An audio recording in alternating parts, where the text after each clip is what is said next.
قرآن پاک میں آتا ہے وَمِنْ آيَاتِهِ أَنْ خَلَقَ لَكُم مِّنْ أَنفُسِكُمْ أَزْوَاجًا لِتَسْكُنُوا إِلَيْهَا وَجَعَلَ بَيْنَكُم مَّوَدَّةً وَرَحْمَةً إِنَّ فِي ذَلِكَ لَآيَاتٍ لِقَوْمٍ يَتَفَكَّرُونَ۔ اس کی قدرت کی نشانیوں میں سے ایک نشانی یہ ہے کہ اس نے تمہارے لیے تمہارے ہی جنس کی عورتیں پیدا کیں تاکہ ان کی طرف مائل ہو کر سکون حاصل کرو، اور تم میں محبت اور مہربانی پیدا کی۔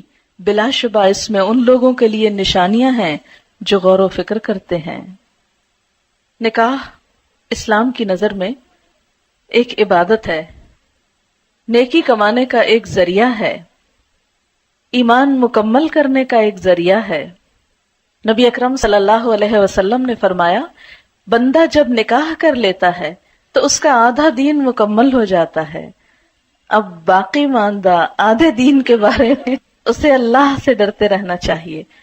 نبی صلی اللہ علیہ وسلم نے فرمایا دنیا ایک متاع ہے، فائدے کی چیز ہے، پونجی ہے، اور دنیا کی سب سے بہترین متاع نیک بیوی ہے، یعنی دنیا کی سب سے بہترین چیز نیک بیوی۔ ہمارے ہاں عموماً شادیاں جس طریقے پر ہوتی ہیں اس میں وقت کا بھی ضیاع ہوتا ہے، پیسے کا بھی ضیاع ہوتا ہے، اور ایک بھیڑ جمع ہوتی ہے اور بکھر جاتی ہے۔ انجوائمنٹ صرف کپڑے اور کھانے تک رہ گئی ہے، گویا اپنی صرف جسمانی ضروریات کو پورا کرنا اور صرف مٹیریلسٹک اپروچ کی حد تک خوشی کا تصور ہونا اب مسلمانوں میں باقی رہ گیا ہے، جبکہ کوئی خوشی اس وقت تک پوری خوشی ہو نہیں سکتی جب تک انسان کی روح بھی خوش نہ ہو، اور کوئی روح اللہ کے ذکر کے بغیر خوش ہو نہیں سکتی۔ تو اس لیے اس شادی میں اللہ کے ذکر کے ساتھ ساتھ کچھ باتیں بھی نہیں سیکھیں گے انشاءاللہ، یعنی خوشی کا اظہار بھی ہو اور اس کے ساتھ ساتھ اچھی اچھی نصیحتیں بھی ہوں جو دلہن کو اور اس کی بہت سی دوستوں اور سہیلیوں کو بھی کام آئے انشاءاللہ، اور جو بھی شریک ہونے والے ہیں۔ تو ہم شروع کرتے ہیں آج کے اس پروگرام میں۔ جو اہم حصہ ہے وہ یہ کہ جو لوگ اس تجربے سے گزر چکے ہیں، گزر رہے ہیں، اور انہوں نے اس زندگی میں ایک بہترین کامیابی حاصل کی ہے، یا جن چیزوں سے ان کی ازدواجی زندگی خوشگوار ہوئی ہے، میں چاہوں گی کہ وہ ہمارے ساتھ اس پروگرام میں شریک ہوں اور اپنے ذاتی تجربات کا ذکر کریں تاکہ دوسرے لوگوں کو فائدہ ہو اور ان کی زندگیاں بھی خوشگوار ہو جائیں۔ سب سے پہلے ایک بیٹی کے لیے سب سے زیادہ جو چیز دعاؤں کا اور دوسرے گھر میں مقام بنانے کا سبب بنتی ہے وہ خدمت ہے۔ کوئی لڑکی اپنی اچھی شکل سے، اپنے علم سے، اپنے ہنر سے، اپنی دوسری قابلیت سے سسرال کے ہاں جگہ نہیں بنا سکتی جو خدمت سے بنا سکتی ہے۔ بہت سی بے ہنر لڑکیاں بھی جب اچھے جذبے کے ساتھ خدمت کا ارادہ کرتی ہیں اور کرتی ہیں اور قربانی کرتی ہیں تو بہت دعائیں بھی پاتی ہیں اور بہت خوشحال زندگی بھی۔ تو یہ خوشحال زندگی کا ایک راز ہے سیکریفائس اور لینے کی بجائے دینے پہ نظر رکھنا۔ نبی اکرم صلی اللہ علیہ وسلم نے فرمایا جب تمہارے پاس کوئی ایسا شخص نکاح کا پیغام بھیجے جس کے دین اور اخلاق سے تم راضی ہو تو اس سے نکاح کرا دو، اگر تم ایسا نہ کرو گے تو زمین میں فتنہ اور بڑا فساد رونما ہوگا۔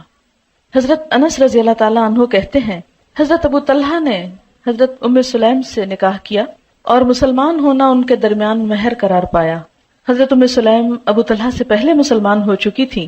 ابو طلحہ نے ان کے پاس نکاح کا پیغام بھیجا۔ ام سلیم نے جواب میں کہا میں مسلمان ہو چکی ہوں، اگر تم بھی اسلام لے آؤ تو میں نکاح کے لیے راضی ہوں۔ ابو طلحہ نے اسلام قبول کر لیا اور یہی ان کے درمیان مہر تجویز ہوا۔ عموماً ہم ایسی ہی چھوٹی چھوٹی غلطیاں کرتے ہیں اور ہمیں خود بھی پتہ نہیں ہوتا کہ ہم کیا کر رہے ہیں۔ اب دیکھیں کہ عموماً ڈفرینس آف اوپینین اس لیے نہیں ہوتا کہ ہم ایک دوسرے کو ڈس لائک کر رہے ہوتے ہیں یا ہماری کوئی عداوت ہوتی ہے ایک دوسرے کے ساتھ، وہ چونکہ سیٹ اپ مختلف ہوتا ہے، گھروں کی روٹین مختلف ہوتی ہے، لائف سٹائل مختلف ہوتا ہے، تو قدرتی طور پر جب آپ ایک دھارے سے آئے دوسرا دوسرے سے آئے، جب وہ اکٹھے ہوں گے تو کچھ چیزیں مختلف ہوں گی اور ان میں اختلاف کا پیدا ہونا بالکل نیچرل ہے۔ اگر آپ اپنے آپ کو دوسرے کی جگہ پر رکھ لیں تو آپ سوچیں اگر میں اس بیک گراؤنڈ سے آتا تو میں بھی ایسا ہی ہوتا، تو اس لیے مجھے دوسرے کو معاف کر دینا۔ کبھی پبلکلی اپنے ہسبینڈ کو کنٹراڈکٹ نہیں کریں، کیونکہ مردوں کی جو انا ہوتی ہے، مردوں کی جو خودداری ہوتی ہے، ان کو جو اللہ نے وَلِلرِّجَالِ عَلَيْهِنَّ دَرَجَةٌ کہ مردوں کے لیے ان عورتوں پر ایک درجہ ہے. وہ جو اتھارٹی والا ہے اس کو چیلنج نہیں کریں کبھی. اس کو چیلنج کر کے خود آپ نقصان اٹھائیں گے. اس کو وہیں رہنے دیں, اس کو برقرار رکھیں, وہ آپ کے فائدے کا بھی ہے. اور اگر اس معاملے میں اس نصیحت پر عمل ہو جائے کہ ٹھیک ہے اختلاف بھی ہو گئے, آپس میں محبت سے بھی انسان ایک دوسرے سے جھگڑتا ہے, روٹتا ہے, سب کچھ چلتا ہے, ایک نیچرل لائف کی علامت ہے, لیکن لوگوں کے سامنے نہیں, کیونکہ شوہر اپنی بے عزتی کو ہمیشہ دل میں رکھ لیتے ہیں اور پھر جگہ جگہ انتقام لیتے ہیں اور زندگی تلخ کر دیتے ہیں. اس لیے ایک کڑوا